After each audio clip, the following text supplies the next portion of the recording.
Hello বন্ধুরা, আসসালামু আলাইকুম। আজকে বন্যা কবলিত শিশুদের স্বাস্থ্য সচেতনতা 0 থেকে 10 বছর বয়সী শিশুদের জন্য পরামর্শ। ভিডিওটি বেশি বেশি শেয়ার করুন যাতে বাচ্চাদের গার্ডিয়ান সচেতন থাকতে পারে। তাদের বাচ্চা নিয়ে চলুন শুরু করা যাক। প্রাকৃতিক দুর্যোগ, বিশেষ করে বন্যা, শিশুদের স্বাভাবিক জীবনযাত্রাকে মারাত্মকভাবে ব্যাহত করে। বন্যা কবলিত এলাকায় 0 থেকে 10 বছর বয়সী শিশুদের স্বাস্থ্যের জন্য বিশেষ যত্ন নেওয়া জরুরি। এই সময়ে অভিভাবকদের অত্যন্ত সতর্ক ও সচেতন থাকতে হবে যাতে তারা তাদের শিশুদের নিরাপদ এবং সুস্থ রাখতে পারে। নিচে কিছু গুরুত্বপূর্ণ পরামর্শ দেওয়া হলো যা অভিভাবকদের সাহায্য করতে পারে। ১. বিশুদ্ধ খাবার এবং পানীয় জল নিশ্চিত করা। বন্যা চলাকালীন খাবার ও পানির সরবরাহ দূষিত হতে পারে। শিশুদের জন্য নিরাপদ পানীয় জল খুবই গুরুত্বপূর্ণ। এই সময়ে শুধুমাত্র বোতলজাত বা ফুটানো পানি ব্যবহার করা উচিত। খাবার তৈরির সময়ও বিশুদ্ধ পানি ব্যবহার করা এবং খাবার সঠিকভাবে রান্না করা নিশ্চিত করতে হবে। শিশুরা কখনোই অপরিচ্ছন্ন খাবার বা পচা ফলমূল খাবে না, তা নিশ্চিত করা উচিত। 2.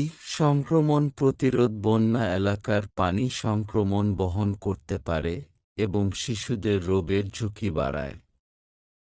তাই তাদের পরিচ্ছন্নতা বজায় রাখা জরুরি।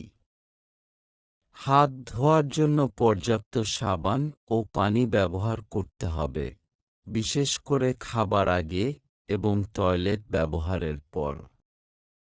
গরম পানি বা স্যানিটাইজার ব্যবহার করাও উপকারী হতে পারে যদি পরিষ্কার পানি সহজলভ্য না হয়। 3. বায়ু ও পানির মাধ্যমে ছড়ানো রোগের প্রতি সচেতনতা। বন্যার পর ম্যালেরিয়া, ডেঙ্গু, ডায়রিয়া, টাইফয়েডের মতো রোগের প্রকোপ বাড়ে। মশার কামড় থেকে শিশুদের রক্ষা করতে মশারি ব্যবহার করতে হবে এবং শরীর ঢেকে রাখা কাপড় পরানো উচিত।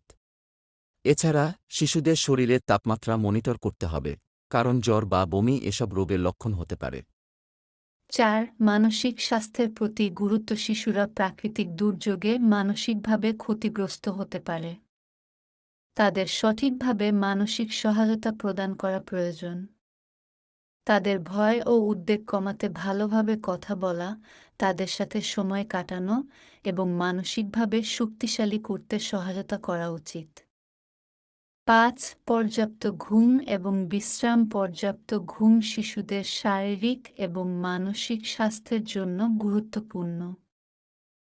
বন্যার কারণে শরণার্থী শিবিরে বা অস্থায়ী আবাসনে অবস্থান করলে অভিভাবকদের উচিত তাদের বিশ্রাম নিশ্চিত করা। যদি তাদের ঘুমানোর পরিবেশ শিথিল থাকে, তাহলে তাদের শরীর ও মন আরও দ্রুত সুস্থ হয়ে উঠবে। ৬. টিকা এবং প্রাথমিক চিকিৎসা। অভিভাবকদের নিশ্চিত করতে হবে যে তাদের শিশুরা সমস্ত টিকা সম্পন্ন করেছে কিনা, বিশেষ করে টিটেনাস এবং হেপাটাইটিসের মতো রোগের টিকা। এছাড়া বন্যা পরবর্তী সংক্রমণের ঝুঁকি কমাতে প্রাথমিক চিকিৎসা সামগ্রী হাতে রাখা উচিত, যেমন অ্যান্টিসেপটিক, ব্যান্ডেজ, ওষুধ।